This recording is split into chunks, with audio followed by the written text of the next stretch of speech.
వేసవి ఎండల తీవ్రత రోజురోజుకు పెరుగుతుంది. మండుతున్న ఎండలతో ప్రజలు అల్లాడుతున్న పరిస్థితి నెలకొంది. భద్రాద్రి కొత్తగూడెం జిల్లా కేంద్రంతో పాటు పారిశ్రామిక ప్రాంతమైన పాల్వంచ, మనుగూరు, ఇల్లెందుల్లో పగటి ఉష్ణోగ్రత 44 డిగ్రీలకు పైగా నమోదు అవుతుండటంతో ప్రజలు బయటికి రావడానికి జంకుతున్నారు.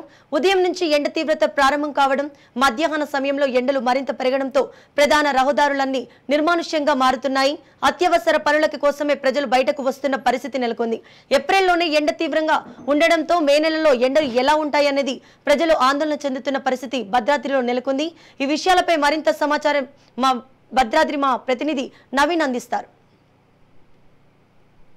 అని చెప్పొచ్చు. ముఖ్యంగా మనం చూసుకుంటే తెలంగాణ రాష్ట్రంలో ఈ యొక్క గత రెండు రోజుల క్రితం అయితే వర్షాలు పడ్డాయి, చల్లబడింది కానీ చల్లబడింది మరలా కూడా ఈ ఎండ వేడియం అనేది రోజు రోజుకు పెరుగుతున్నట్లుగా కూడా చూడవచ్చు. ముఖ్యంగా మనం చూసుకుంటే భద్రాద్రి కొత్తగూడెం జిల్లా సింగరేణి ప్రాంతమైనటువంటి అన్ని ప్రాంతాల్లో కూడా ఎండ వేడి రోజు రోజుకు పెరుగుతుంది. ముఖ్యంగా మనం చూసుకుంటే ఇటు కొత్తగూడెం కావచ్చు, ఇల్లందు, మనుగూరు 3 ప్రాంతాల్లో ఏదైతే సింగరేణి గనులు ఉన్న ప్రాంతాలన్నీ కూడా ఎండలైతే బగ్గుమంటున్న పరిస్థితి ఉంది. ఎండలు పెరగడంతో ఇటు జిల్లా ప్రజలైతే బయటికి రావడానికి జంకుతున్న పరిస్థితి కూడా ఉంది.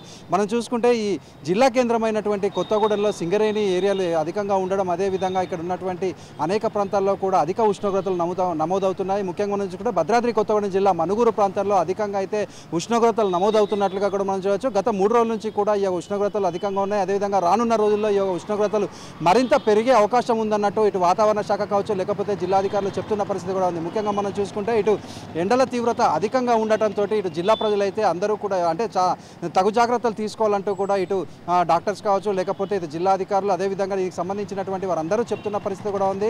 ఏదైతే ఉదయం 11 గంటల నుంచి 4 గంటల వరకు అయితే ఎండల యొక్క ఉష్ణోగ్రత అధికంగా ఉండడంతో ఏదైనా అత్యవసరం అయితేనే బయటికి రావాలంటూ కూడా వీళ్ళందరూ తగు సూచనలు జిల్లా ప్రజలకు చేస్తున్న పరిస్థితి కూడా ఉంది. అదేవిధంగా మనం గత కొద్ది సంవత్సరాలుగా తీసుకున్నా కూడా ఇటు భద్రాద్రి కొత్తగూడెం జిల్లాకు సంబంధించినటువంటి అనేక ప్రాంతాల్లో కూడా అధిక ఉష్ణోగ్రత నమోదవుతున్న పరిస్థితి కూడా ఉంది.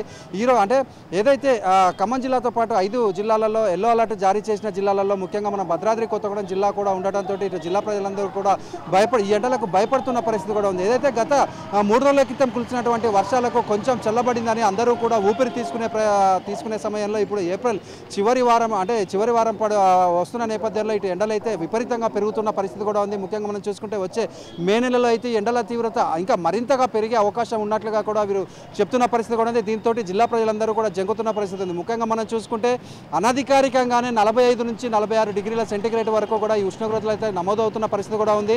ఈ రానున్న రోజులలో ఈ ఉష్ణోగ్రతలు అయితే మరింత పెరిగే అవకాశం ఉంది. అనధికారికంగా 50 డిగ్రీలు కూడా ఈ యొక్క కొత్తగూడెం మరియు సింగరేణి ప్రాంతాలన్నింటిలో కూడా ఈ ఉష్ణోగ్రతలు దాటే అవకాశం ఉంది. ఇటు అందరూ కూడా ఈ యొక్క ఎండలకు సంబంధించి తగు జాగ్రత్తలు తీసుకోవాలని, బయటకు వెళ్తే గొడుగులు మరియు టోపీలు ధరించాలని అధికారులు వీరు దీనికి సంబంధించిన వారు చెప్తున్న పరిస్థితి కూడా ఉంది. మొత్తంగా మనం చూసుకుంటే ఇప్పుడు ఈ యొక్క ఎండలు ఈ యొక్క జిల్లాకు సంబంధించినటువంటి భద్రాద్రి జిల్లాలో ఎండలు పెరిగే అవకాశం ఉన్నందున ప్రజలందరూ కూడా తగు జాగ్రత్తలు తీసుకోవాలంటూ కూడా వీరు చెప్తున్న పరిస్థితి కూడా ఉంది.